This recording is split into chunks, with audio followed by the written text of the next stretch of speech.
We're talking all things the U.S. Nationals. That's right, the big go coming up this weekend, Labor Day weekend, as always, at Lucas Oil Raceway Park at Indianapolis Raceway Park. We're going to be joined all show by the one, the only Brian Lohnes. Boys, let's do this thing. Listen, I've never had any problem expressing my opinions, but what we're doing here is bigger than that. These are conversations that need to be had in an unfiltered way. Drag racing's all I've ever done. It's all I care to do.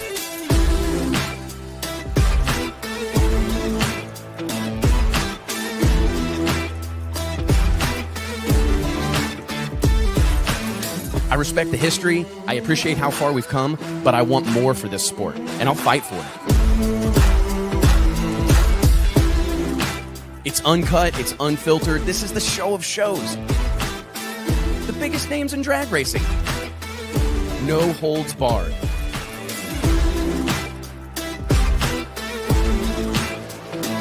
This is the great American motorsport, drag racing. Prove me wrong. I'll wait.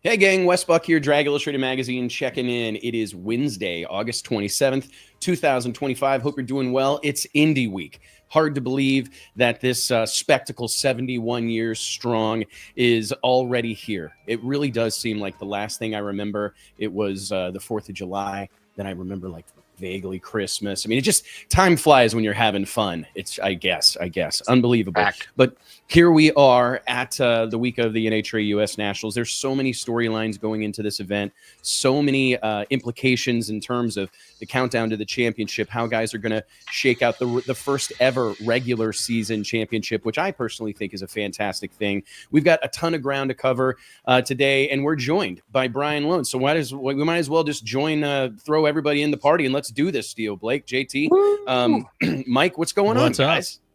What's up, Brian? What's happening, fellas? How are you guys doing? We're great, man. For those that don't know or perhaps didn't see this, it was actually pretty big news. The NHRA unveiled their brand new Wally Parks Tower there at Lucas Oil Raceway in Indianapolis last week. The place looks absolutely fantastic, and it kind of seems like the tower at the biggest drag race in the world needs to be this spectacle in and of itself. So tell us about it, man. I have a feeling you're checking in from the tower right now. Yeah. I'm actually, I'm in the broadcast booth where Tony and I will be making the shows this weekend. Right to my left is the race control and the event announcing area. Look, it's great. It's the old building had been there for 40 something years. There was legitimately, I've done races here where we pulled birds' nests out of the wall of that place.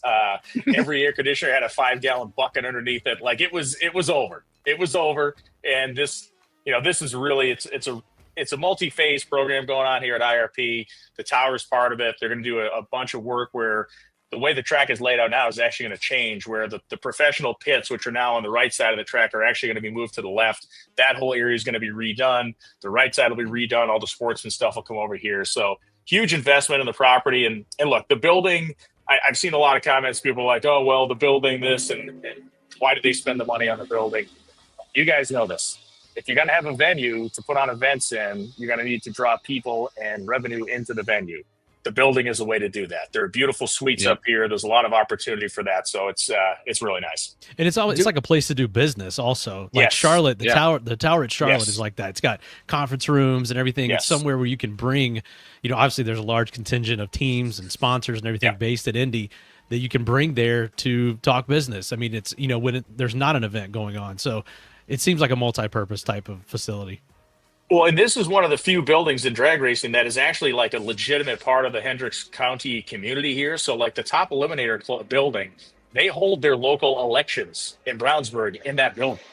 This building here, the way the suites are set up, is actually the room can be opened up, and they're going to be having, they're going to use this thing for the Rotary Club and community stuff, and even use it as a wedding venue and stuff like that. So there's a whole bunch of thought that went into this, but this racetrack actually does a lot of work with the surrounding towns in the county, and between this building and Top Eliminator Club, they use it for municipal purposes.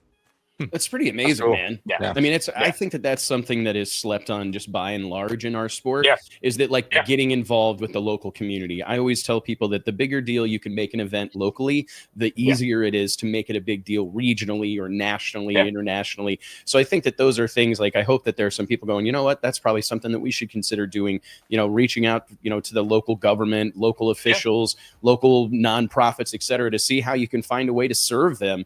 And, does it immediately produce results? Likely not, but it starts to have people interested in what you're doing, caring about what you're doing. And it makes some of those conversations around curfews, right? And all these other things and housing developments probably makes those a little easier to have, or maybe you get a little more runway because you're a part of the community. What do you make of Indy? The significance of this event cannot be overstated. I mean, it is the granddaddy of them all, the big go, all those things. But I was actually reading through some quotes that we had this morning from racers just talking about the U.S. Nationals. And there was a great one from Tony Stewart talking about when you roll onto the property and you see cars stuffed in every corner, this sea of humanity, it's really like a great reminder of just how big this really is. I saw Kevin McKenna make a post on social somewhere on Facebook yesterday that where else are you going to see 800 plus individual race cars on the property of an event? Can you just speak to the coming together that this is for the NHRA and drag racing whole landscape community? You can take it in a couple of ways. I think the first way for me is we're here on Wednesday, we're running stock eliminator, super stock, time runs for super comp and super gas. What happens here is different than any other national event in that national events typically tend to be a little regional, maybe they're East Coast or West Coast, and you draw the best of that area of the country. But this is really the only place that still stands in that you'll have a guy from Quebec on the racetrack next to a guy from Sonoma, California, somebody from Florida on the racetrack next to somebody from Washington State. And that side of the event is incredibly unique because you really do see the best of the best. It brings in fans from around the world. All events that people travel to, you guys know that from the World Series, you draw people from all over the place. But when you see people that have I've saved my whole life. I've lived in England. I've watched the U.S. Nationals since they used to see it on the BBC back in the day. That's what sets this thing apart. And it's until you've been here and until you've gone into the gates and until you've walked around through the pits and realized that you cannot swing a dead cat without hitting somebody's race car or without seeing a vendor or without seeing, this is one of the races where pretty much every company that makes parts for these cars has people here because there is somebody using their stuff somewhere across. So, whether it's somebody that makes camshafts, ignition parts, wheels, I've seen multiple representatives from companies that make racing seats walking around the starting line talking to people today. It has a completely different feel to it than a lot of other events. And when you get to Monday morning, it's the coolest thing in the world. I mean, honestly, to me, it is even better than Sunday at the finals, the World Finals for me, because when you come in here Monday, you drive to the racetrack, there is no traffic on the highways. People are by and large, doing their own thing. But when you get here, you have these hardcore fans and you have these people that have worked. The sports and racers especially, these guys have been at it since Wednesday morning. And if you're in a stocker or a super stocker, you've been making runs since Wednesday. You've had an entire day where you're just off, not on the racetrack. And then you got to put your whole kind of program back together and race hard for the last couple of days. So, the significance of the event is about the industry and it's about the competition. And it's just the sheer freaking size of this thing is unreal. It's pretty crazy. Even when you walk in or you walk out to the spectator RV parking, it's massive. And then you're like, oh, there's another one here over there. It's like we got directions one time. What? The water tower's behind us. Look for the water tower behind everybody. It's like, oh my God. But the amount of money in just RVs parked out there is just crazy, man. No, it's an amazing thing that has been built over the course of 7+ decades, I guess. And it's, to me, that really standing the test of time like that it's just, it's no wonder that NHRA holds the place that they do. Right. I mean, it's like even everything that we do here at Drag Illustrated is it's like we always try to pay homage or show respect to the path that has been built and laid out before us over the course and before we were even involved by the NHRA. And I think that this spectacle that is the NHRA US Nationals is like a just reward to the entire NHRA contingent, you know, talking about officials and track guys and everybody, yourself and all the different people that are involved in this. It's like, okay, this is why we do it. Yeah. No, it's a rare thing.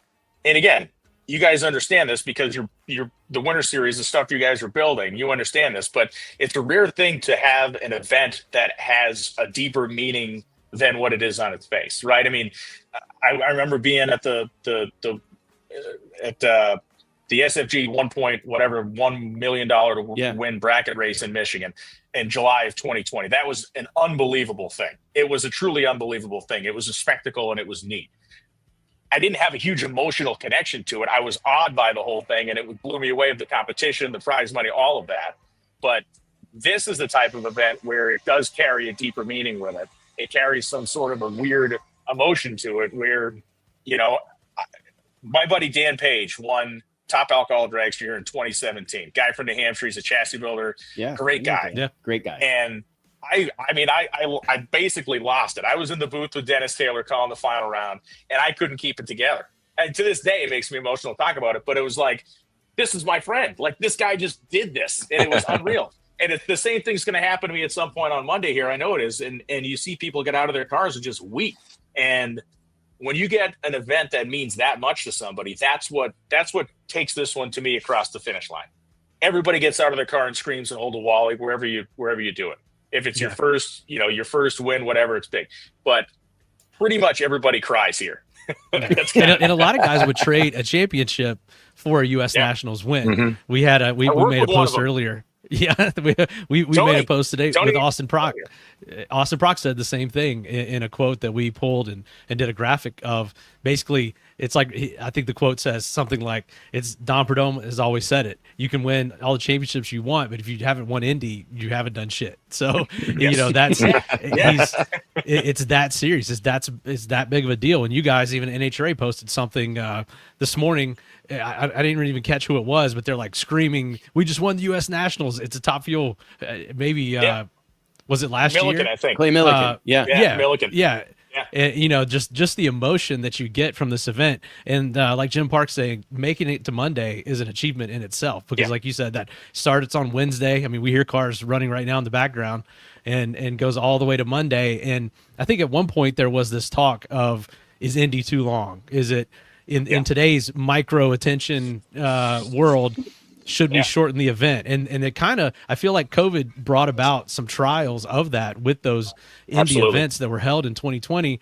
And I'm glad that we're back to a full, 5-6 day Indy and finishing on Monday. And I think that we almost have seen the pendulum swing back the other way, where these longer events that mean something and are different, we're now gravitating toward those. And Indy just feels like that throwback. Like you could just check your phone at the door, at the gate when you walk in. Yeah. And you'd probably be better off because it just kind of takes you back in time to when this 6-day event or 5-day event, this is how they did things. And it's just got that vibe to it to me that I always just appreciate when I walk on the ground. And it's okay to have that happen, on pick an event, in other sports the same way. Super Bowl, it's what, 2 weeks long of festivities and different things. You have NASCAR has Daytona, and man, shit's going on for a long time during that. So it's not a bad thing at all.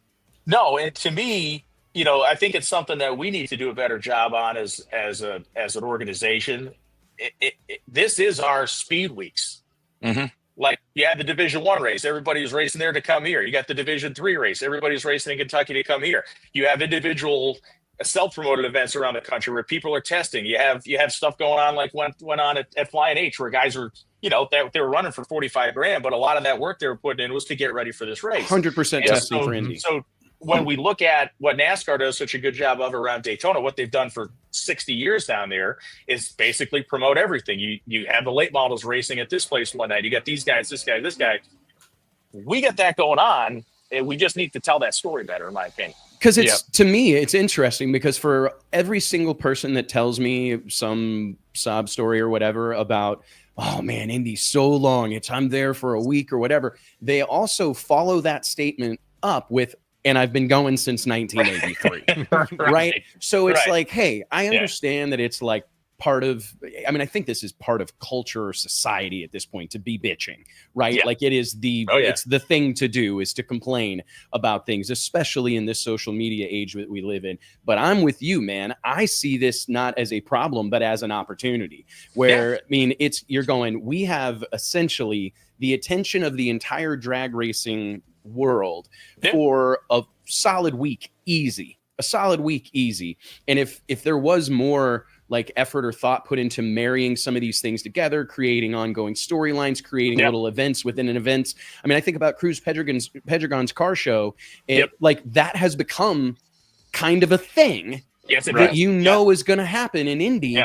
And I think the more of those type of things, like what if we had a world in 2026 where it's like, there's shit happening on Monday night. There's a party at Tony Schumacher's place. There's a party at Tasca's place. There's a meet and greet at whatever. There's a meet and great on Thursday night too, right? Yeah. I mean, I think creating those little deals where that the people that do make that commitment to be there for that amount of time, specifically the fans, because I think we focus so much on the feedback we get from racers, which I do think is one of the things that has kind of hindered our sport over the years, is like this inmates running the asylum kind of thing that often happens, because we got to think about what we're doing for our fans, right? And providing time and opportunity and more experience for our fans. I think there's a whole lot of fans that travel from Alaska or wherever. They're stoked to be there for a week.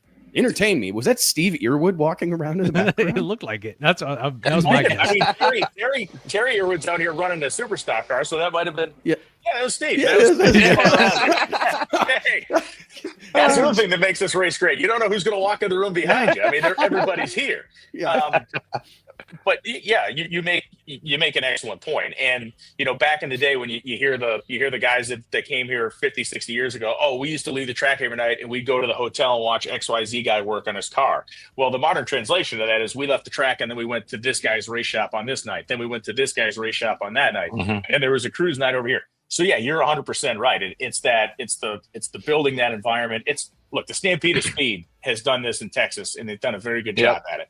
It's the Fan Fest one night. It's the Stars Over Texas the other night. It's the awards. Bull Buck Out. It's the barbecue cook-off. It's the country music concert. I remember having Christy Meyer right here on this very program a couple of years ago when they launched the Stampede of Speed, and feeling quite strongly that I'm not saying that this is what everyone should do, but it felt like they were laying out kind of the framework that we should all be aspiring to. I'm going, okay, there's a lot of layers to that onions. They've got state involvement. They've got all this, it's not something that, is easy to do or that maybe everybody can do. But I think these big standalone events, these tentpole events, I think like for the NHRA, it has to be one of those.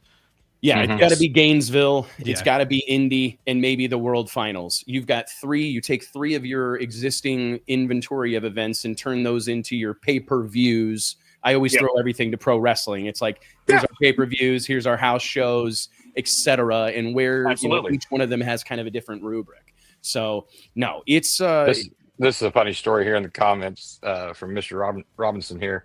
He remembers the ticket booth and safety safari asking if he was okay. He was yelling so loud before he was off the track when he won. That's pretty good. It's great. You see that. And I saw that Clay Millican quote, and I actually saw a great quote from Dan Wilkerson that we're going to post on social media. And we asked him, where's this at? Because it's really worth repeating. Have you practiced what you're going to say when you win your first race? And this was being asked to Dan Wilkerson, NHRA funny car standout. He goes, I'm either going to be a giant blubbery crying mess, or it'll be a John Force copycat ripoff screaming the whole time. I can't tell you which way it's going to be, but I promise you it'll be one end of the spectrum or the other, and probably end in tears. And I think if you extrapolate that out, or apply that to winning the U.S. Nationals, I mean, you got guys asking if you're all right. Like you going to be okay, brother?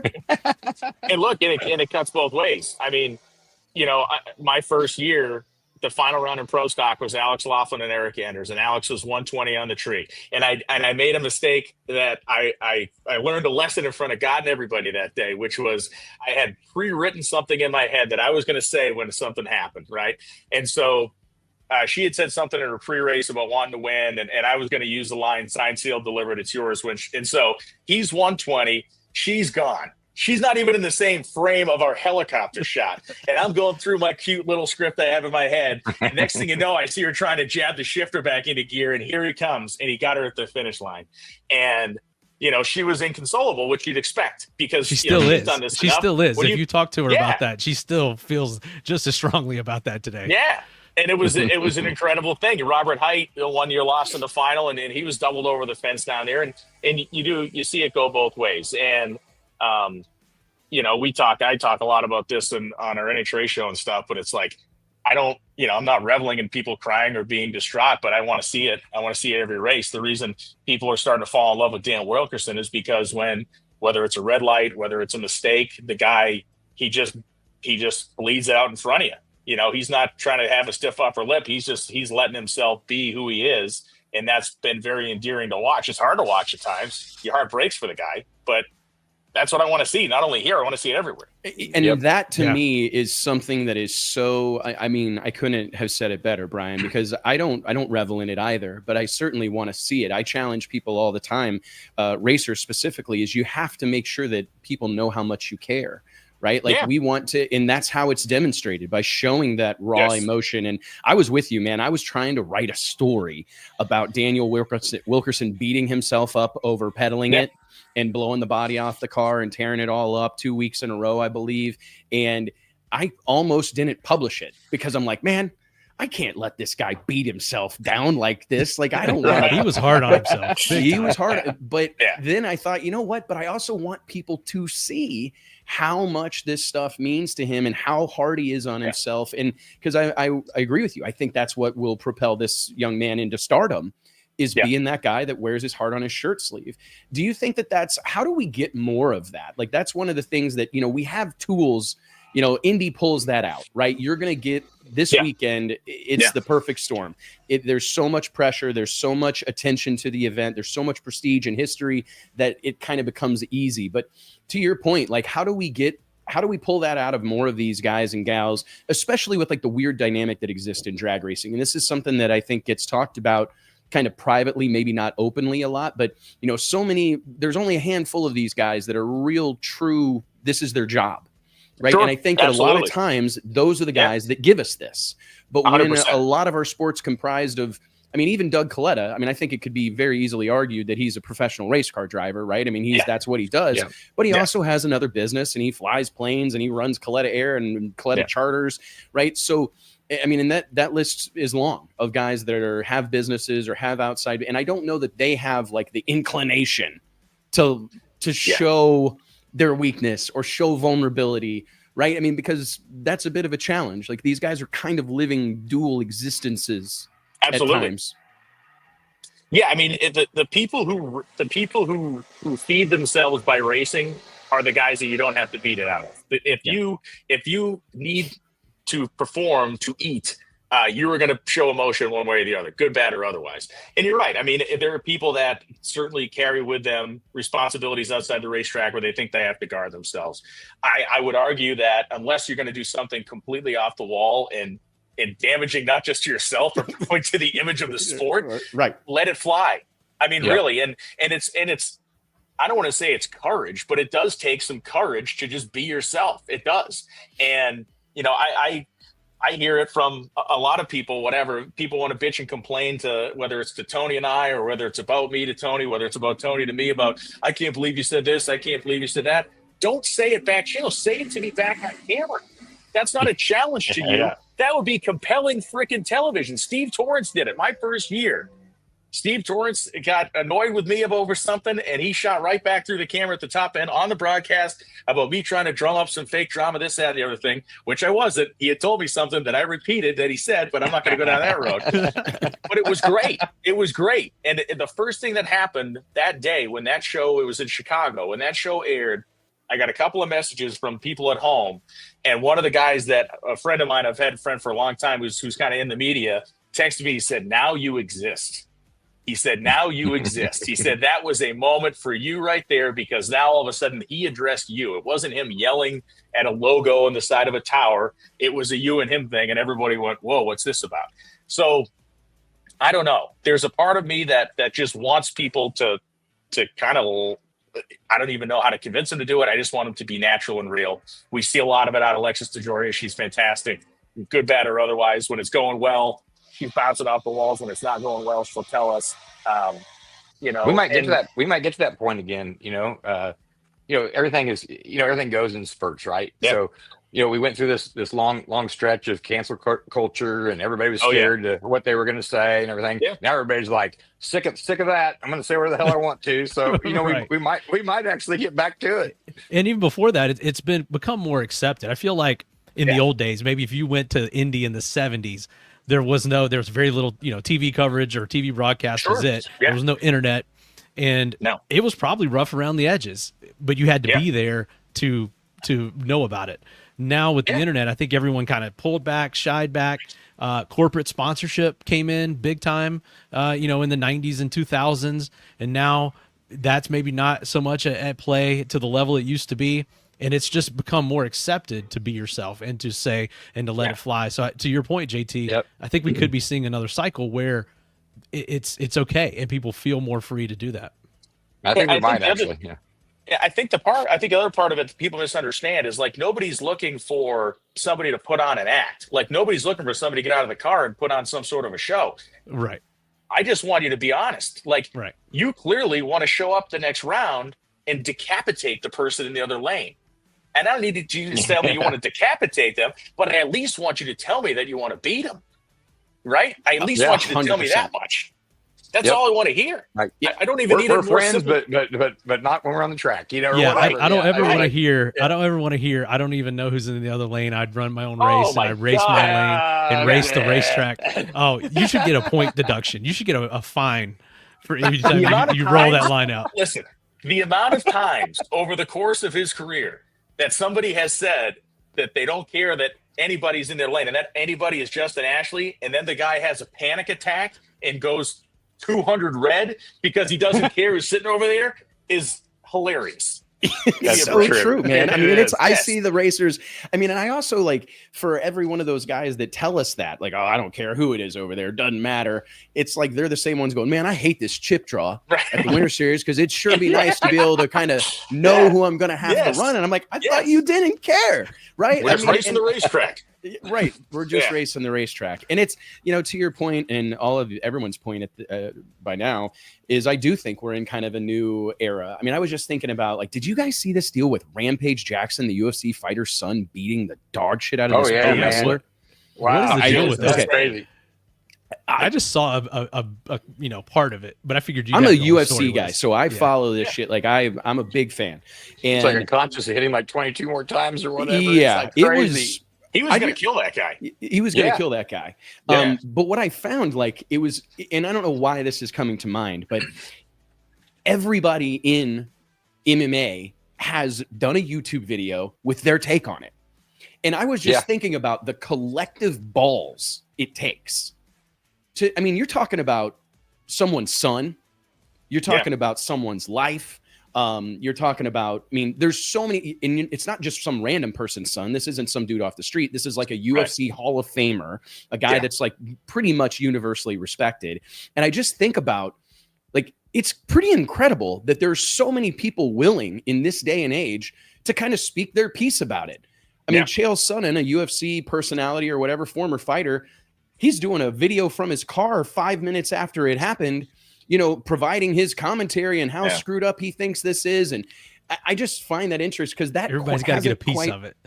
They got to get a piece of the traction. But it's interesting because why do we shy away from it? Yeah. Yes. And that's what I was going to ask, because I've had some people that everybody on this camera right now knows, people that are widely respected in our space, literally tell me that they have never shared their opinion. They don't want to share their opinion. Specifically, I've talked to writers who are like, oh, I don't do opinionated editorial.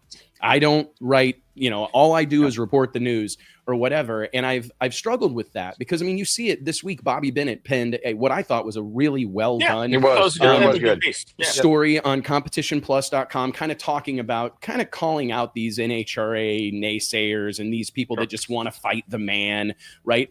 But I thought it was really well done. And I actually text Bobby, like, great fucking job, man, because we need more people in this space that are willing to say their piece, right, wrong, or indifferent. And he got ripped to shreds. There was plenty of people in there bashing him and you know, whatever else. But why do you think that is? Is it like our community's just not kind of crossed the chasm, so to speak, or like where we're still so tribal and protective that we're all like afraid of hurting anyone's feelings or potentially doing damage, and that sports like the UFC are just so big that it feels like no one cares, or what? I don't know. I think, to use maybe a strange reference, I look at the way the UFC community deals with stuff, just like the incident you're talking about here. They're like the Italian family, where they are going to scream and yell at each other at the dinner table, and it's going to look all chaotic and crazy. But then 5 minutes later, they're eating the pasta. Everybody's having a pasta fazool and the meatballs. Everybody loves each other. We, on the other hand, we are the people who whisper. We don't yell at anybody. We whisper to a guy next to us, and then that guy whispers to somebody else, and nobody really has this conversation out loud. And so it's like it's so weird that in our sport, it is like a revelation when a guy who races a top fuel car wants to jump in a pro mod.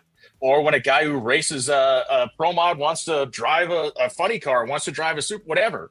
It's like, wow, the stock car guys don't talk like this, right? They race the Xfinity series, they race the trucks, they race the thing. It's just how it goes. But we have made all these bizarre, weird little variations amongst ourselves that separate us in ways that it should never separate us. And I don't know. I just feel like if we had more conversations in the open, whether that is in the open with a driver emotion to a camera, to our audience, whether that is with different organizations talking to each other, how they schedule and put on events, whatever we want to talk about. But we do a way too much whispering in this sport as opposed to just getting in the room and hammering stuff out. Amen, I couldn't. Amen, man. And we say that all the time. And I tell folks that, like, our goal here at Drag Illustrated, above all else, is to serve as a galvanizing force in the sport of drag racing. Like, when we started this whole thing, the goal was to make sure that Jimmy, no-name local bracket racer, got to see himself on the pages of a magazine alongside John Force with no differentiation, right? Like, we're not going to treat John Force like there have been times where we gave the no-name bracket racer 5 pages of coverage and gave Alexis DeJoria half a page, right? We wanted to create like, hey, if you're one of us, if you've rolled through that puddle of water and staged up a race car on a drag strip, you're our kind of people. And I do think that, like, and maybe it's going to be just bringing this to light more frequently and talking about it in the open, because this whole us versus them thing that exists in drag racing. Oh, it's brutal. It's brutal. And it's the no prep guys versus the prep guys. It's the steel roof and quarter guys versus the carbon body guys. It's the small tire guys versus the big tire guys. I mean, it's pros versus class racers, no time racers versus class. It's insane how many, I say it all the time, but it's like the ultimate high school hallway with all these cliques, you know, the jocks and the nerds and the drama kids or whatever. And we've got to find a way to start having conversations, because I truly believe, like, we need the NHRA to be successful, right? We need the NHRA, like, they provide the framework on so many things. Like, you got to have an anchor point. It can't be the only thing, but it needs to be a thing. There needs to be an anchor point. And then from that element, everything else can do its thing. But it's like, every conversation you have with somebody about a different form of drag racing shouldn't have to include some platitude like, no, you're pretty too. Like, no, you're pretty too. Like, I like that too. Like, we shouldn't have to qualify these things. And it is strange. And I've had this conversation with a couple of people the last couple of weeks, but, you know, this sport is still in the end of its very first generation of existence. John Garlitz is still alive. People that were at the very first running of this race are still alive. And there is no other professional sport, not stock car racing, not Indy car racing, none of it has that right now. And so we're actually in a point where in the next 10 years, we're actually going to enter into like what the second generation of drag racing is. And when that 10 years is going to be very different than the period we're in right now, in my opinion, because we'll be basically completely freed up from the very anchor early parts of the sport. And trust me, you guys know, I love the origins of all this stuff, all the garbage I do about history and everything. And we're going to be celebrating the 75th anniversary with a huge celebration next year. And, I told somebody at sitting at the hotel after Brainerd, there was a time when you would go to a baseball game and Babe Ruth would be like an honored guest, and you'd go to a fight and Jack Dempsey would be sitting ringside.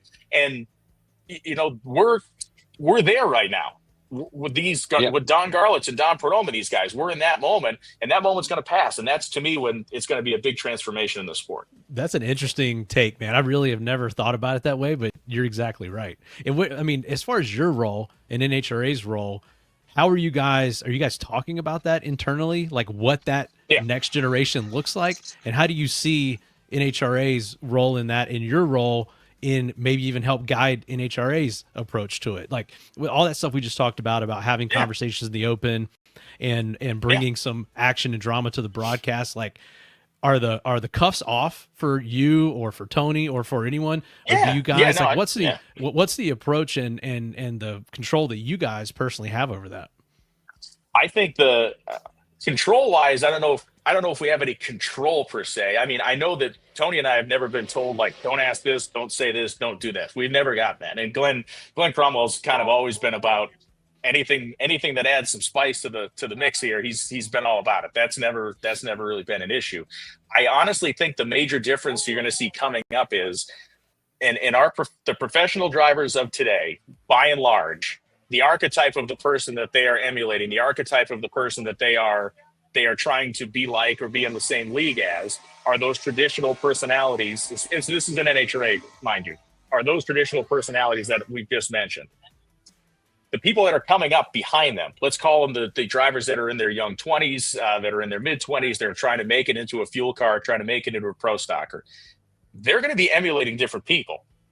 They're looking at Murdanova. They're looking at Ryan Martin. They're looking at people from the small tire, Radio versus the World, Golden Age, stuff like that.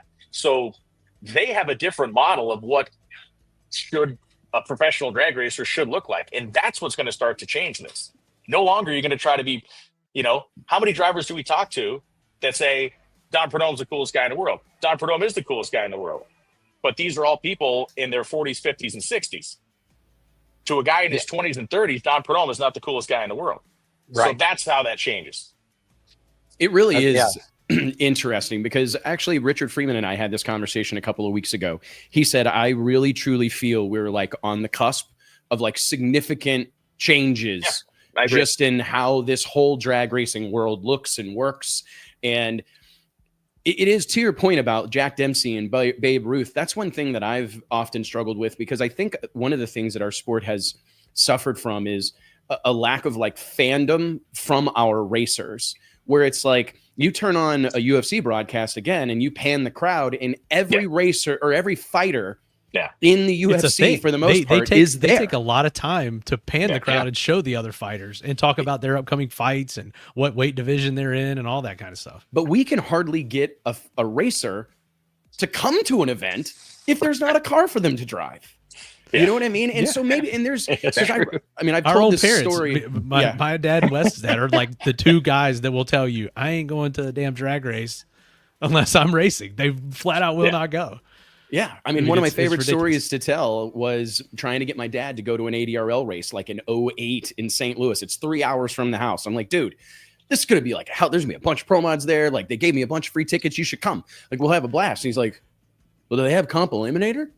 And I'm like, no, why? And he's like, well, why would I go if they don't have a class for me to run?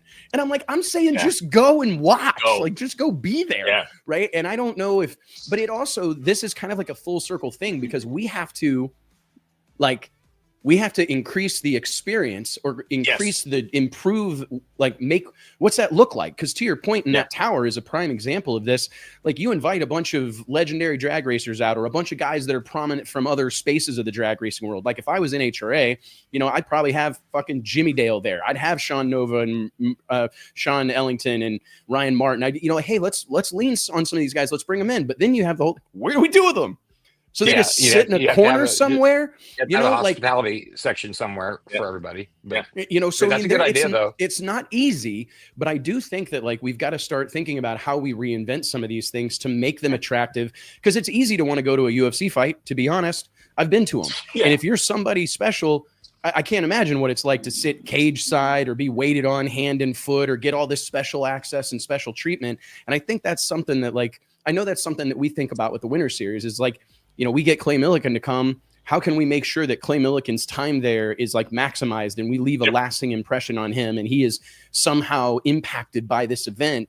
Because, we're lucky that Clay Millican took it upon himself to drive his motorhome from Memphis to Florida to come support us. And it's like, we don't really have anything for him but a ticket, and it's like, we've got to find a way to elevate those experiences. We do, and as far as the racers themselves, stepping into it and making more of a name for themselves. I mean, with the internet, we've talked about this a lot, how we beat a dead horse about it. There's so many tools in the bag anymore to make a name for yourself. And right now, I think it's pretty wide open where somebody can do that. You look at, but take golf, for instance, Bryson DeChambeau. He was a nerdy kid, kind of nerdy, not really well liked, to be honest with you. This guy grabbed a camera, started a YouTube channel, and he's probably one of the most popular golfers that we've seen for quite some time now. No, it makes perfect sense. And, we're all sports fans on the deal here. And it's like, in Boston, when you're watching a Bruins game and they pan the crowd and guys from the Patriots are in the stands, or you're at a Sox game and guys from the Celtics are, they always catch them in the crowd. It's a weird psychological thing, but it's like, it gives you this, and it's totally not the case, but you build this mental picture in your head. Wow, this is cool. Like these guys are all in it. They're all Boston athletes. They're all my guys, and they're all kind of a unit.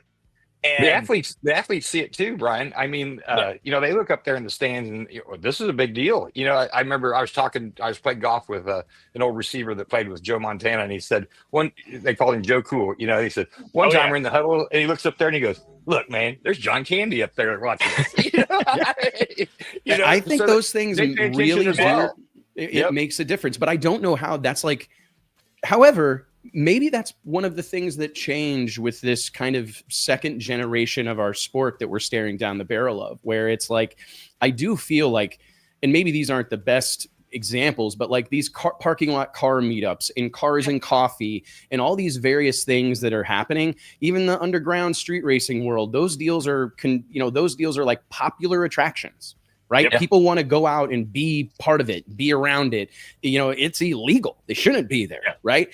But there's a magnetism to it that I think that maybe this younger generation is just more, what's the word? More social, more wired to want to do that, where it's like, there doesn't necessarily have to be something for me to do here. Like, this is something I want to be a part of. It's something I want to be around. And I think this is a battle that the whole sport faces. I mean, we talked about how long Indy is from an event, but I mean, just a day of drag racing anywhere in the world is a huge, very difficult to consume thing. So I think that, like, I see the future of our sport. I see the next few years. Like, I think we're going to see some stark, like, significant wholesale change. Hey, we're going to try to do this entirely different, because the form and function of a drag race hasn't really changed too much. There's Kevin McKenna there. Kevin McKenna. There's Kevin McKenna. I mean, not as cool as Steve Earwood, but there's Kevin McKenna right there. So let me read. I'm going to read you. Bonus content. I was working on something the other night, some research on something, and I took a picture of this, and it's come up in this conversation. I'm going to read this to you, and I want you to tell me what year it's from, okay? The typical racing spectator who arrives in time for the first round of a 16-car top fuel show at 7 p.m. will see the next 8 cars storm off at 8 p.m., 4 at 9 p.m., and the final pair at 10. This 3-hour span is not too long. but the time gap preceding the final is inevitably empty, filled by odd single lot runs of stock cars, a desperate air of time by the announcer. As a result, there are very seldom more than 30% of any race crowd remaining when a top fuel eliminator is crowned. That blank time is considered so distasteful that even the most important money run of the event is passed up by 3/4 of the spectators. What year was that written? Oh boy. Jim Park 74. says 1974. I just said 74. 1967. Yeah. And what are we still fighting today? The exact same thing. Come on, people. Come on, people. We're better than this. Right. I mean, and I think about that a lot. And like, I've been kind of sitting on an idea and I'm going, okay, this is like the next thing for us. Because I do feel like we're going to need to see a completely different approach to this at some point in time. And if we don't, we do have to find ways to elevate the experience so that, or build experiences within the day where it's like, hey, there's going to be this 4-hour window that's XYZ happening, and that's when you're going to want to be there. Because I mean, even UFC fights, I would argue that, look how big of a deal that's been made out of Theo Vaughn showing up before the first prelim and not leaving until the main event. Like, this is a talking point all over social media that there's this stand-up comic that shows up early. That's weird. Who shows up early? You know what I mean? But like, that's kind of what we expect our fans to do every weekend. You better get here at 9 a.m. Gates open. The gate open time is always funny to me. It's like gates open 7 a.m. It's like you're just you're literally asking these fans to get there at 7 a.m. The midway opens at 9. Right. So just come in and get here, and then we'll open the rest of it later. I always, I said on here a bunch, but I always hate that. You look around and it's the finals, and there's hardly anybody in the stands. You're like, this is a damn shame. You know? It's a hard thing, and clearly it's been a hard thing for 60 years. And I think in this moment in time, and I know, look, NHRA has made a huge concentration on our qualifying days. Like, we've moved the sessions way closer together. They're basically running a clump now. It makes it much tighter. The Sunday package is as tight as, for the time being anyway, probably as tight as we can get it to a degree.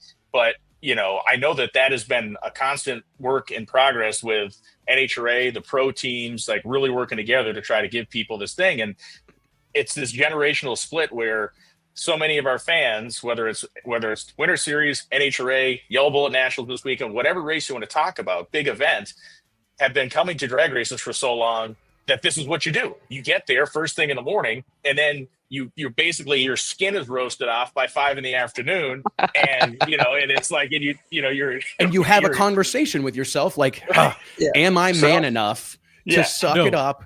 No, you have to sell it. Go take a I mean, you have to sell it to your whole family. You got your kids, your wife, and you're literally like trying to convince your wife not to leave you because you made the decision to bring her and the kids here at 8 a.m. and the finals still haven't happened, and you're there at 11. Like, I look up in the stands and see guys having that exact conversation with their wives. And so it's like, go ahead, Brian. It's to me, it's just that mentality of this. We're in this split where it's like the young fan gets it. Like, the young fan knows when to roll in. One track I know that does it very well, and I talk about this place a lot because I love going there. But Firebird out in Idaho, like, I do their Night Fire Nationals, and they run the thing dead nuts on time. But it is a 3-hour package, and I'll be damned if the fans don't show up just a little bit early. Like, you kind of, every once in a while, look around the afternoon being like, man, there is nobody in here. Yeah. And then all of a sudden, an hour before showtime, they're stacked up. They're in the parking lot. They're getting autographs from the drivers. Bing, bang, boom. We run a couple of rounds of qualifying, and they're hauling ass out the gate at 10:30 at night. It's like, I don't know what you guys did, but we need to figure out how to do this everywhere. Yeah, people are plugged in now too, so that if they make that decision, hey, let's go on home. I can bring up Flow, or I can bring up NHRA TV. Bring up Fox broadcast. So I mean, they're not going to miss it this day and age. Right. So. Good point. And here's the thing, though. I mean, Mike Carpenter, this was a big deal. Mike and his wife, Lisa, flew down to DFW and spent the weekend with my wife and I. And it was Mike's treat. He took us to the Cowboys game. Cowboys once every few years. I don't know. I was wondering where we were going with this. Yeah, they flew down and said, hey, our treat. I missed the invite, Mike. We're taking you to the Cowboys versus Panthers game. Cowboys versus Panthers. Mike splurged on these badass seats, right? We got killer seats, and it's a great time. And We're having a ball. I must have been in a good mood back then. Yeah, it's not going. You were. Things were not going well for the Carolina Panthers toward the end of the third quarter, however. And Mike literally looked at me, and I know what he spent on these tickets, right? And he looks over at me and he goes, "Let's get the fuck out of here." And I'm like, "Bro, you spent all this money on these tickets. We're like an hour, like we drove over here, like let's stay till they turn the lights out, right? Like, let's stay. Nah, let's go. Let's beat traffic." And but that just, I mean, I can't imagine had we been sitting outside on aluminum grandstands, sweating through our socks, you know what I mean? Like all these different things. And I oftentimes Mike ain't gonna be doing none of that. I mean, I find myself very thankful for the fans that we have, right? Like this is incredible. Man. They put up with a lot. They really do.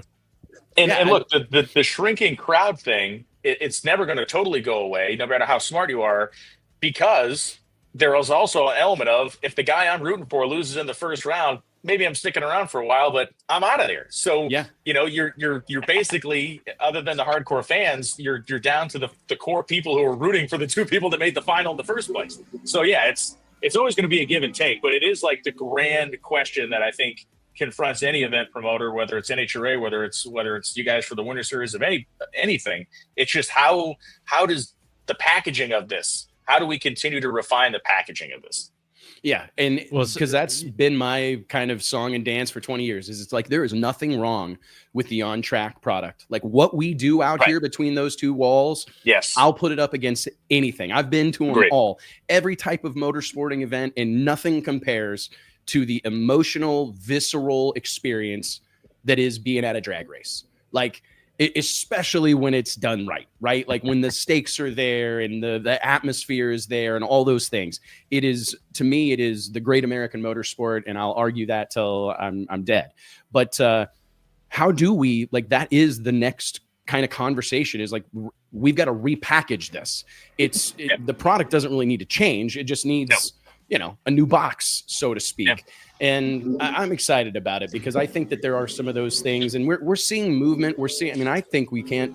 NHRA has made a lot of, like you said, adjusting run times, tightening these events up. Some of these experiments with 2-day races versus 3. Yeah. Like there's clearly effort being made. Kind of circling back to an earlier conversation that I'm just curious about. First full year of racing without John Force, behind the wheel of a car. Yeah. I remember that moment, and obviously I think we collectively were all worried about John's well-being. But as soon as it became clear that, he was going to survive, right? The realization of like drag racing without John Force as a participant. Yeah. What has that been like for the NHRA? Because I've often said that he absorbed so much of the available limelight. Like he was he took up a lot of attention. If you went into the weekend saying, "Hey, we've got an hour of holes that we've got to fill in the broadcast," John could take up 55 minutes of those, right? So everybody else is fighting over 5 minutes. Yeah. Before I continue, first part of the question is, what has that been like in 2025? Just not being able, what's the word? Not being able to talk about him from the perspective as a competitor. Yeah, basically. Yeah. What was super interesting about that whole thing, there was obviously the trauma of the moment, which was crazy. I mean, it was bad in the moment, and then it got worse in the week following, and thankfully, he's been able to come through it. It was the grand question, the most grand question that's been going around for 10 or 15 years is like, what does it look like when John Force isn't driving a car anymore? What does that look like? And, naturally, you kind of have this picture in your head that there's going to come a moment where he announces he retires. There's going to be this big send-off tour and this and that. And what we end up with is this traumatic hard stop. And, John's not officially retired. John's never made that statement, nor am I making that statement for him. I'm just saying that was what everybody kind of envisioned was going to be the move here. And I think the first thing that happened, at least for me personally, I was very much buoyed by the fact that John Force Racing showed itself to be potentially a more resilient organization than a lot of people gave it credit for. I think a lot of people thought that it was built around one guy, and when that one guy sneezed, that the whole thing was going to catch the flu and have a problem. What we saw was an organization that circled their wagons.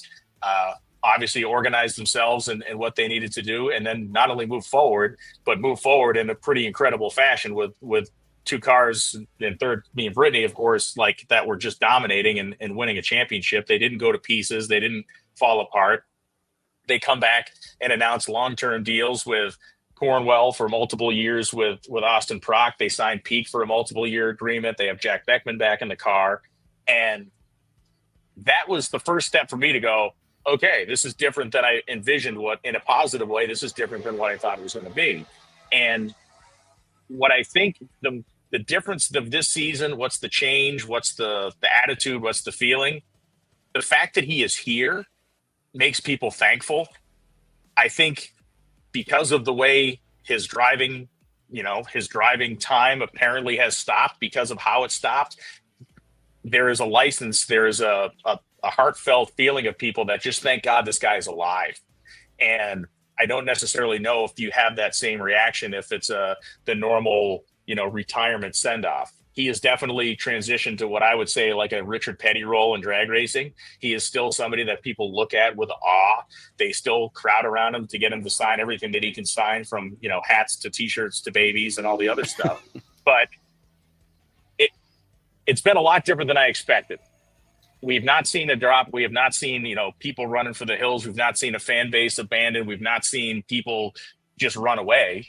We've seen Austin Prock pick up, and arguably Austin Prock has become, in a much more accelerated fashion, a huge star in this sport because, one, he shows us some of John. I mean, there is John in that kid. Like, this guy is fiery. This guy is fired up. He gets out of the car and his eyes are bulging out of his head, and he's talking about crushing the tree. And he's talking about how, he wanted to show up today and separate himself from Matt Hagan on reaction time advantage. He's kind of a smart ass at times. He will, if you ask him a bad question, he will give you a bad answer. I mean, there's a lot of that spunk in that guy. So nobody ever replaces John Force. There's never a next John Force. There's never a next that person. But we've seen Antron Brown elevate. We've seen Austin Prock elevate. We have seen various people in various roles here be able to get some of that sunlight that you're talking about because, grass doesn't grow in the shade, right? You have a big tree that throws a lot of shade. You always see bare ground under that tree.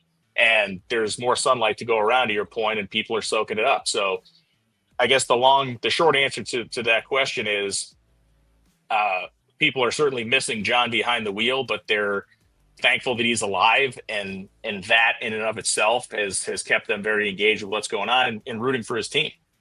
I think John's also embraced that new role. He seems like, we've heard some quotes from him. I saw him at Charlotte, and he was willing to come out and talk and participate in our photo shoot that we were doing and sign autographs. And I think as time has gone on and he's gotten better, feels more confident, doing the deal, that he almost seemed very, very willing to take on that role. And I think that that's something that really, because it's, in one way you feel like, oh, you hate that this has happened this way, or he's not going to get the retirement send off and go out with a bang and all these things. But again, we're all thankful that he's okay and he's alive, and it's kind of cool to see him embrace that role. And I think that he totally gets it from what, I've talked to him and in conversations we've had via the magazine and quotes we've seen. That to me, over the course of this year compared to last year, has been very encouraging. Look, of all the superhuman stuff we saw that guy do over the course of his career, the single most superhuman thing he ever did was live through that crash. Yeah. Be there, no doubt. Yeah. No, be there, no doubt. And I think that, to your point, Mike, like he seems to be, I was worried, I'm going, are we going to see this guy go into the races? Like, I mean, we just spent all this time talking about how much racers struggle to go be there and not be in the mix, not have a dog in the fight. But he really does seem to have stepped into this role. And I don't think we've gotten any, who knows if he would even give confirmation, right, that he's not going to try it again one of these days, right?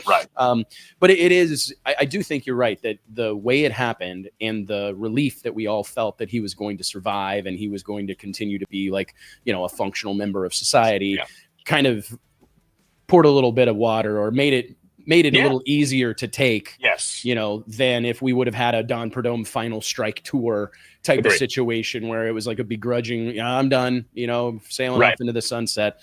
But I think that you make a fantastic point, and that's where I was headed with this, is that I do feel like we're seeing some guys and gals step into this opportunity. And that's what I was always hesitant to say it, because I had a strong belief that John would never get out of that car until he had to, right? He was never going to. I didn't think he would ever get out of the car willingly. I felt it would always have to be something that the universe presented to him. He's not the only one. Yeah. Most of these guys are like that. Yeah. I can name several off the top of my head right now that it takes something like that for them to get out of the car. 100%. But now that he has, like I said this not too long after it happened and we knew he was okay, that I'm excited, because I've been eager to see what the sport of drag racing looks like when that sunlight is more readily available and when there's some opportunity for someone else to step in. And, it does seem fitting that Austin Prock, kind of follows, he's perfectly positioned, having all this success early in his career. He does have the gift of gab. He's a well-spoken young man that's fiery. That's fired up. I caught that same quote when he said that he went into Sunday in Brainerd with a chip on his shoulder or a point to prove and wanted to separate himself. I'm going, those are all the things that we want to hear. And and you had to have been paying attention to what he said, but he threw a very subtle piece of shade at Matt Hagan when he beat him in the semifinals or the second round, whichever one it was, because they were like 51-50. They were both tremendous on the starting line. And he said, well, it looks like Matt rolled it in a little bit there. And it was like, it was just enough that if you were paying attention, he's like, no, that's not the same. Like, this is me and this is him. And to me, me and Pedregon looked at each other when he said it. It's like, oh, if Matt watches the show, this is good. Like, this is what I'm living for right now. I want more of that. Yeah. Oh, there's no doubt. And I think that like this new, like all the talk about how good Justin Ashley is on the starting line, and more Austin Prock, and more of these guys kind of separating themselves in that way. It used to be that the way you separated yourself in drag racing was, for all intents and purposes, have Alan Johnson tune your car. You know what I mean? And then you're going to have everybody covered by a considerable amount. And, that was the ticket. Now, though, times have changed dramatically. Like all these cars are bunched up together. There's a lot. I mean, there's obviously some clear cut dominating forces, but if you go up there and try to pair one of those 340 runs or a 360 something run with a 90 reaction time, you're done. Forget about it. You're done. Toast. And I think that will drive some of what we're talking about when the onus just falls further and further and further on top of the driver. Tony Stewart had a quote that we published this morning, and he said, I can't make the car faster. Like, he was talking about comparing the drag racing driving experience to, driving IndyCar or World of Outlaws. And he said in those sports, he kind of feels like the driver's got like 70% of the control of what happens. Like, if the car is a little loose, I can go out there and alter my driving style and make up for that or negate it. I can attack this corner differently than they're attacking it, blah, blah, blah. He goes, in drag racing, I can't make the car faster, but there are like 14 different ways I can screw it all up. Make it slower. And so I think that seeing that become more of a part. You know what I mean? Like, he's that more of a part of the conversation, and more guys more guys having to live with losing on a hole shot and all these various things. I think that will bring some of these comments and some of this fiery attitude and authenticity to the surface. Yeah, look, Tanner Gray I love Tanner Gray when he was racing with us, because he was young, and the equipment would get launched, and Hans devices would get spiked, and roofs would get smashed on, and he called Eric Anders honey one time, and she spun around and said, "I'm not your honey." I mean, it was everything. It's like, thank God we get this guy who just seemingly gave not an F about anything and did what he wanted to do. And of course, he went stock car racing after he won a championship. But what's the problem with this? And I remember the people at the time were like, "Oh, he's such a bad loser." I love a bad loser. I love a bad loser. Me too, man. Give me all of them. Line them up around the block, because the same guy that's going to sit on his couch and yell at a Tanner Gray for spiking his Hans device is the same guy who's going to have his Ed McCulloch T-shirt when he's beating the shit out of Gordon Minio. And somehow those aren't the same two things. Guess what, guys? They're the same two things. You can't have it both ways. You can't. And if we're going to capture the hearts and minds of the masses and get more people involved in this sport from a fan perspective or at a fan level, it's going to take drivers that are doing things that provide these people with something to latch onto. Like, that guy's kind of a badass. That guy's a tough guy. Right. That guy, you got to have something. I've said this before, and I maybe have said it to you, but one of my favorite things to tell people is that I can't count how many times I've been driving down the road and seen in loving memory of Dale Earnhardt, number 3, in the back glass of a Ford truck. Right. And I'm thinking to myself, Dale Earnhardt would roll over in his grave if he saw that number 3 on a Ford. Yeah. Dale Earnhardt was a Chevy 100%, guy, right? 100%. But that tells me that the guy driving that truck doesn't care that Dale Earnhardt drove a Chevy Monte Carlo with a 358 cubic inch small block. He was a fan of the man. He was a fan of the badass, the tough guy that wrecked anybody, had the mustache, the glasses, the Wranglers. And that's something that we seem to struggle to accept as a community here, that there's been so much focus and so much, emphasis put on driver or on race cars and horsepower and speeds and slow-mo tire shake, that it's like, man, I want to see more. And you guys have done a fantastic job of this, Brian. I think that the Fox team, yourself, everybody involved in it, we're seeing way more behind the scenes. We're seeing way more interviews with losers. Like that's something that you guys have introduced in recent, history, where it's like, it used to be that if you were going to get much camera time during an NHRA broadcast, you better win the motherfucker, right? I mean, you better be, whereas now you pretty much, like, if you lose horribly in E1, you're probably still going to get a camera stuck in your face. Yeah, I mean, when Austin, the only 2 bad races he's had all season, they lost in the first round back-to-back, and Buddy Hull beat him 2 races in a row in the first round. And we ended up talking to Buddy at some point, but like we went straight to Austin because this guy was just, that was a guy who looked homicidal at that point. Like it looked, especially the second time, it was almost like, wow, like it was very compelling to watch. And that's what we need. That's like we've been talking about the whole time. That's legitimately, we need to see that. And just beyond we'll get him next week. I mean, it's just on to the next one is like, no. What just happened out there was ugly. That was not great. Yeah. Well, let's talk some actual nuts and bolts of Indy coming up this weekend. We touched on this a little bit before we jumped on here. We're going to see some returning faces in Top Fuel, which the Top Fuel car count, I think this is great timing for that class. It needs these cars back, this boost that it's getting with Tony Schumacher and Jasmine Salinas returning to the seat. And I think we've also got the 2026 schedule that is going to be rolling out or is expected sometime this week, right? Yeah, so the 2026 schedule is coming out tomorrow, and when McKenna walked in the room, he might have flashed me a press release to glimpse at. But just hold it up real quick and let's look at it. We'll review it. Trust me. Tell Kevin we'll proofread that thing. The schedule will be released tomorrow. All right. There will be plenty of conversation about the schedule tomorrow. It's good. You guys you'll be in. I guarantee you'll be in with what's coming tomorrow. It's very cool. I'm not saying anything more than that. Schumacher's back. He has a multi-year deal with that sponsor with Rick Ware Racing, which is fantastic. This isn't something where they're coming back for 3 or 4 races and then he's disappeared again. He's got stability there. Obviously, good organization. You got Rob Flynn tuning the thing. You have all the pieces in place to make something that is going to be very good there and to help augment, Clay Millican's car, which is very fast, won here last year. Jasmine Salinas back in the seat this weekend, which is great news again for her. The horrible part of the thing with Jasmine was the fact that car was killing it. I mean, she was terrible news earlier this year. It was the worst. I mean, because that thing was, I don't think she lost in the first round the entire time she was out this year. Second, third rounds, week after week. Yeah, we were talking about it on the show. We were like, man, this could be her year. She has turned this thing around. She's looking awesome. I think she went to back-to-back semis, and then the next day, press release, Jasmine Salinas sidelined indefinitely. It's like, bad, horrible timing. Horrendous. So she's back, and I know that she's been working on additional races for the countdown, but I know obviously she's here this weekend. Funny car side of things, you got Julie Natus driving Del Wersham's car, which is really cool.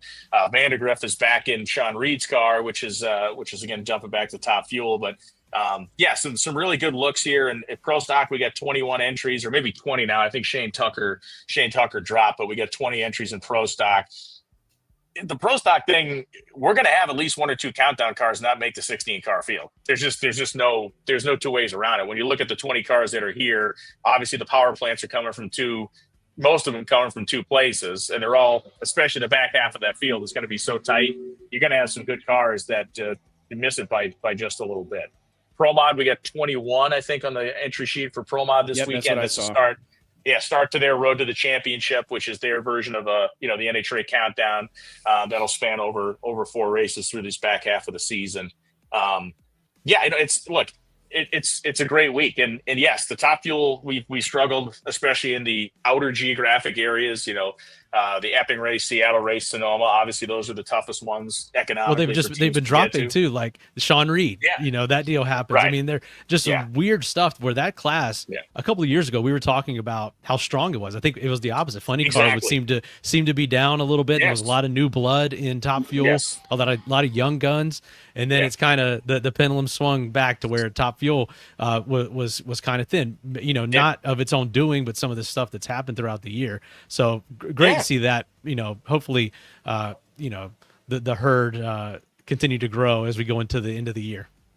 Yeah, look, I think for what's going on next year, I do think there's some positive stuff going on in the works. I know for pretty certain that there's going to be at least, we know what's going on with Matty Gordon and Ron. That's another Top Fuel car for the 2024 season. They'll be talking more about that, I believe, if not this week, in the coming weeks, about the sponsor announcement and all kinds of stuff there. But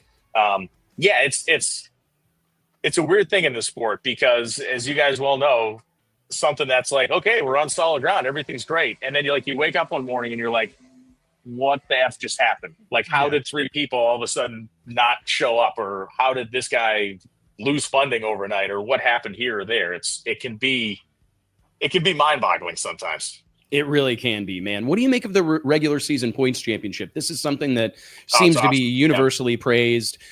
We're certainly big fans of it here. These first 14 races of the season, just making it this far is a significant achievement. So to be rewarded for that, what's your take on it, and what have you been hearing? You're talking about a combined total with all 4 classes in there, about $500,000. So it's real money. And it's like, to me, it's like the first year of anything where it's like, okay, it's a thing. And now all of a sudden that we've gotten to the point where it needs to be executed upon, it's become a much bigger story. Funny car, basically Austin Croc, so long as he doesn't get lost from his house, which is like 5 miles from here to the racetrack, he's getting paid. Gage Herrera, Richard Gadsden, that's 70 points. Indy is 1.5 points. So there is opportunity for something to happen there. Gadsden would have to make an end run to catch Gage, but it is possible. Pro stock, it's 9 points. It is 9 points between the first 2 guys, and then 419 points to the third place car, Matt Hartford. So if the season is any indication, that's likely going to come down to a Monday afternoon final between Dallas and Greg, just like the final of the whole championship came down last year, which would be cool. And then in Top Fuel, you got Langdon, you got Stewart, and you have now Doug Coletta's only like 6 or 7 points, maybe 9 points behind Tony Stewart. And those 3 guys are going to battle it out to the end too. So, basically out of the 4 categories, 2 of them are razor tight. One of them Mets, and one of them's done for. Yeah. And we just got news also that, Ken Black passed away today. So KB Titan team, Greg in particular, are going to be racing probably with a little bit of extra motivation behind them, as if the rest of the field needed something like that behind Greg. But certainly going to be a rough weekend, heavy hearts for that team. Yeah, and look, for Greg, Ken Black was the guy that in effect made Greg Anderson's lifelong aspirations come true. And Greg took what Ken provided him and took it to places I don't know if anybody expected him to take it. And Ken is an exceptionally generous man. Everything he did with Pro Stock, of course, when he sponsored the Top Fuel car with Hillary Will, just a genuinely good dude, and a guy who raced out there in the Las Vegas area as a guy before they even had drag strips. They had street drag strips out there that he was racing on. So I'm not saying hand the trophy to Greg right now, but if you're going to tell me that the guy who provided you the greatest assistance of your life has passed away, that's a tough sport. That's a sports story that has played itself out in every form of racing and stick and ball sports ever. Somebody loses a close family member, they get thrown into a game right after the fact and have the game of their life. And I'd say we can expect to see that out of Greg. I hate to hear that. That's sad. I know Ken had been in rough shape for a while, and it's that's very tough. But I was actually texting with Greg last night. I sent him a couple of pictures that we had of Cody, like looking all young. Mike sent to me, and I'm like, I got to send this to Greg. Like he's gonna get a kick out of this. Yeah, he's like, wow, we were young one day. Yeah. Yeah, Cody was like 8 years old in this picture. He looked like I got to check to see how old Cody actually is now, because now I think he's even younger than I thought he was, because he's a baby in these photos, and we're just getting older. But yeah, we've got a great feature coming out in the next issue that Nate Van Wagenen did with Greg, and he talks a lot about Ken Black. So that'll be a nice piece to look forward to as well. Yeah, awesome. I'm excited about it, man. It's what a year. I mean, what a run. I mean, if you think about Greg Anderson, we had this conversation with him, kind of going back to the John Force, measuring yourself against someone in our sport. I mean, everybody aspires to be the John Force of their segment or whatever. And to see, I mean, I asked Greg that, like, what's it like to see your name mentioned in the same breath as John Force's? You've won over 1,000 rounds of racing. Like, it's insane, right? I mean, and to see him, and I do think that's one of the things that, while it could be argued is problematic, it's also one of our sport's strengths, because you can have a prolonged career. I mean, that is such an incredible thing that we are one of the only places. I mean, we have to talk about this. Matt Stutzman, the armless archer, is going to be making, an appearance this weekend in Top Sportsman, driving essentially a pro mod car with his feet. And I think about that all the time, that like drag racing, it's incredibly accessible. It has to be the most accessible motorsport, if not sport. I mean, if you just think about the fact that you could, in what world can Matt Stutzman compete against Glenn Butcher in anything else? You know what I mean? Like, that's kind of an amazing thing, but they roll out there in between those two guard walls and they're on level playing field. It's an amazing I'll tell you thing. what, though, if you made Butcher drink beer with his feet, I bet he could compete with Stutzman. The guy could put it away. Don't challenge him, man. And JT would be in on that also. Oh, 100%. JT could probably teach himself by the end of business to drink beer with his feet. Get JT and Butcher together is scary. Kids watch this, man. Don't do that. Don't do it. We have to actually keep them separated. Butcher and JT are not allowed in the same room. Without adult supervision, for sure. We don't let them get together without adult supervision often. Okay, so closing notes, Brian, and I really appreciate you being so generous with your time. I know you got plenty of stuff going on, but it seems like we've talked a lot about Yellow Bullet, but you're talking about the total opposite end of the spectrum. Mike and I are headed up there this weekend. We're excited to go and be a part of this spectacle. We've never been. I mean, both of us have been going to Indy, the U.S. Nationals, for years and years and years now. 20 years for me. We wore out our welcome at Indy, is the truth. Well, for me, we were excited to go support Jim Halsey. Yeah. Jim, as a promoter and a track owner, he's somebody that's always been on our side, longtime friend of Drag Illustrated, and he supported us with the Winter Series in the World Series of Pro Mod, and it just felt like an opportunity to go, do the right thing and go support a whole bunch of men and women that support us. But I think the Yellow Bullet kind of started out as this anti-NHRA or kind of this anti-thing, but it's really evolved far beyond that, where it's just standalone big event that kind of speaks to a different audience. Well, yeah, but that's okay. And again, in the common thread, what is the common thread? Labor Day weekend. The common thread is we're going drag racing on Labor Day weekend. Peter Biondo's up in Norwalk having a hell of a fling on Labor Day weekend. So it goes back to the Speed Weeks idea of Labor Day weekend means drag racing. That's what it means. And the Yellow Bullet thing, I think you're right. I think it's like a lot of things. It's, it started out with the spirit of Yellow Bullet, eat or be eaten, right? It was this rebellious thing, and we're going to do the punk rock version of this, and that's what it was. And to a degree, it still is. But Cecil County is one of the best tracks in the damn country. I was there doing their 15,000 to win Top Alcohol Dragster shootout earlier this year.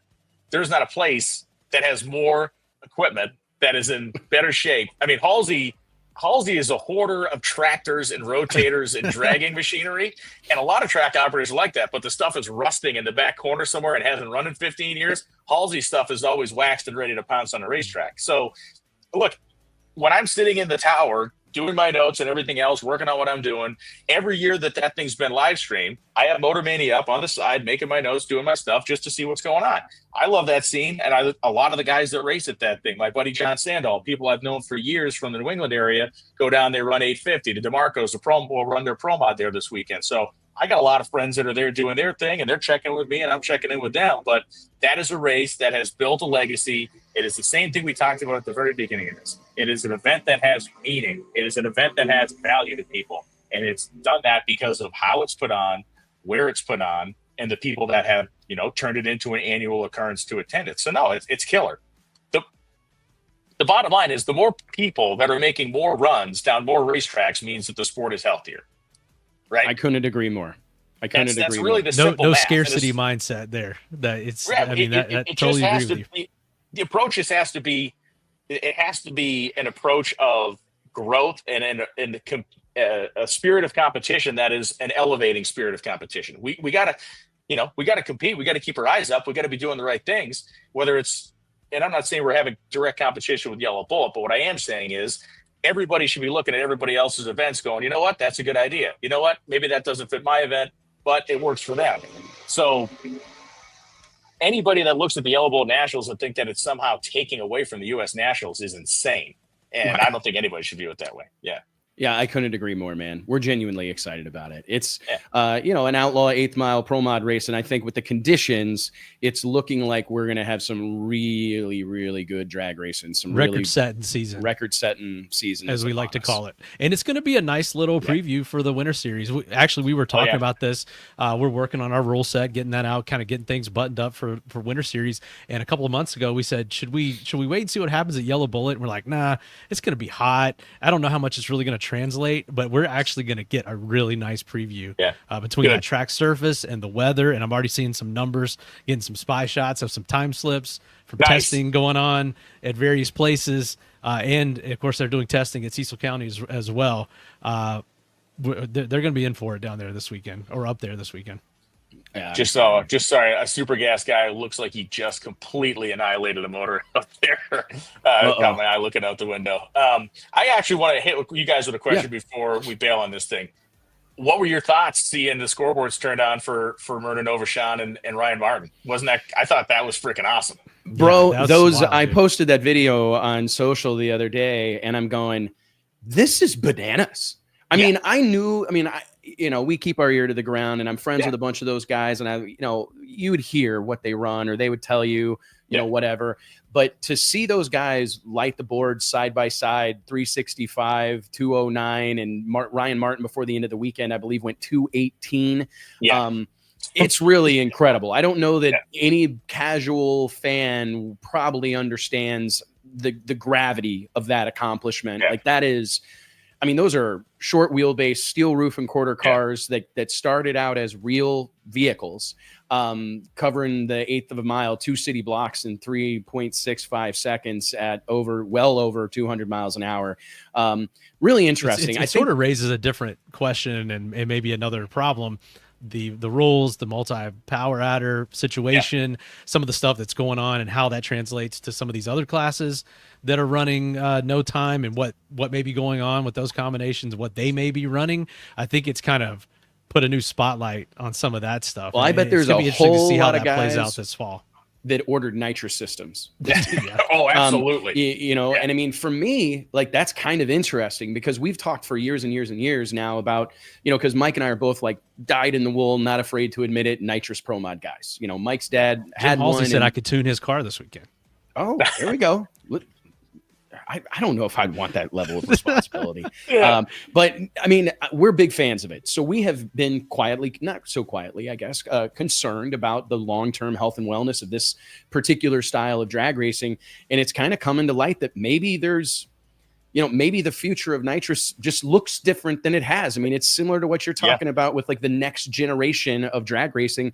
Perhaps the next generation of nitrous isn't as a standalone power adder, but as an add-on power adder, what I would, and I'm not smart enough to know, but I would love to talk to somebody who is, to understand how hard or how, I'm going to say gentle, but you know what I'm saying? Like, the 364s we've seen out of those cars, are they having to work the motor harder than a guy that without the nitrous kit, or is that actually saving parts, pieces, and time and money by being able to take some of the edge off? Like, if that's the case, I don't know. I'm not smart enough to know. But, if you can run 364 and not eat up parts like some of the other guys that are running that quick or a little quicker, I'd be interested to understand that. That's all. Yeah, I'd say go 218 though. He's leaning on it pretty good. We've had some, people have come to us with all kinds of ideas on the Winter Series rules and some things to, instead of basically using weight as the equalizer, some different things to either speed up a combination or slow down another. And this multiple power adder thing has been raised before. We're not doing it, but it's something it's something that I would say is in the atmosphere or whatever right now, that we may see more of, and it may become more mainstream. I was trying to find a post that David Vassar. Yeah, here it is. I found one. This was interesting. David Vassar owns Nitrous Outlet, and he made a post that he was talking about. Ryan Martin etched his name into history yesterday, resetting the ET and mile per hour records at Mission Raceway Park in Canada with a nitrous outlet boost and juice combo, laying down a 365 at 217. Boost and juice. But he basically goes on to say here, Vassar does, that we discovered something revolutionary with this project. Nitrous didn't just add power, it cooled the blowers, keeping them alive under punishing loads. Engines responded with happier, denser air molecules and a cooler charge. And once we understood that, we started leaning harder, upping the nitrous jets and rewriting the limits. And to me, I just think that this whole conversation, I don't know if that, I'm not, again, smart enough to, it makes sense, right? Logic that kind of supports that. Cooling the charge is what we've heard a lot. Like that would be the use of it. But now actually then injecting it in the engine in a traditional nitrous sense, I think that's taking it another step. So Freiberger has, for as long as I know Freiberger, he's always said like the greatest thing you can do with a roots blower is put some spray underneath it. Like he said that since the first week I met him, I think he's preached that gospel.